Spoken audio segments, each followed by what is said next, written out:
Hey guys, do you have questions about your voiceover demo? Are you not sure if it's working the way you want it to? Today, we're going to discuss it. Stick around. I have a wonderful electronic invention I want you to see. It looks something like this. Hey guys, it's Gabby. In today's episode of the Gift of Gab, we're going to talk about your voiceover demo and maybe why it's not working. Here's the deal. Don't panic, literally. Got my trusty panic button right here.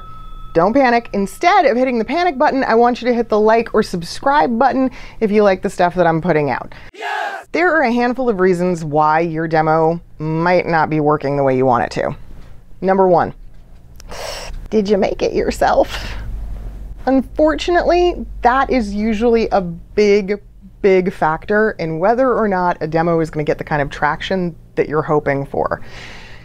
Honestly, most people who self-produce demos are just kind of guessing at what the demo should be and should entail, and they don't really know and understand enough about the marketability of a voiceover demo to be able to create a quality product. Another possibility is that someone else made it, but it was made in a very short period of time where you had very little preparation, like a 4-hour workshop where you literally left with the demo in your hand or it was emailed to you on the spot. There's not a lot of prep nor a lot of customization that likely went into that process, so that could be why your demo's failing you. Another possibility is that somebody else made the demo, but it wasn't fully customized to you. They didn't really take the time to get to know you as a performer and to get to understand not only what makes you marketable and what makes you a sellable commodity in this industry, but they didn't really take the time to figure out all of the best processes, script,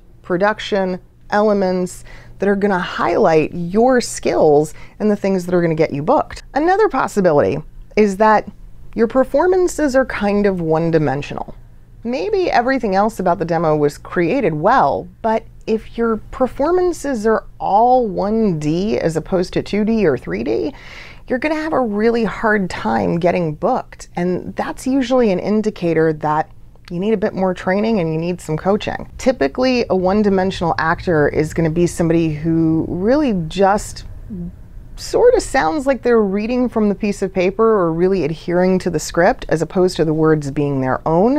And certainly if there's any physicality to the script, it's probably really lacking and not coming through. Another possibility is that the demo is kind of made up of content that really isn't relevant. It's sort of demo 101. The things that you put out to act as a sample of the work that you can do have to be relevant to current buyers.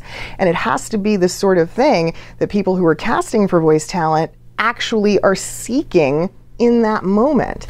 If the material's not relevant to the buyer, then it really won't do you a whole lot of good.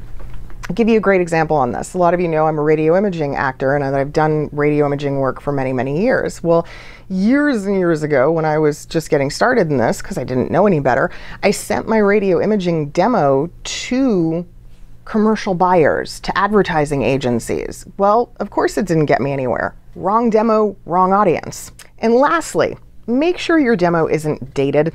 A dated demo just shows that you're not really current, right? That you're not really part of the scene now, today, in what's happening. And that's kind of a big deal. So if there are pieces on your demo that are literally dated, there's a year that's mentioned, that's gotta go.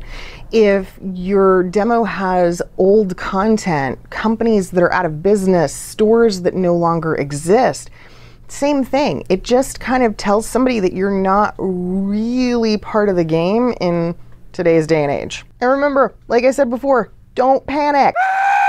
If you need some help with your demo, I'm here. You've got a bunch of different ways you can reach out to me on my website, through the YouTube channel, on social media. Take your pick. Thanks for watching, guys. I hope this video was helpful. If you want to know more about demos, I've got this video on demo don'ts, which can be very helpful.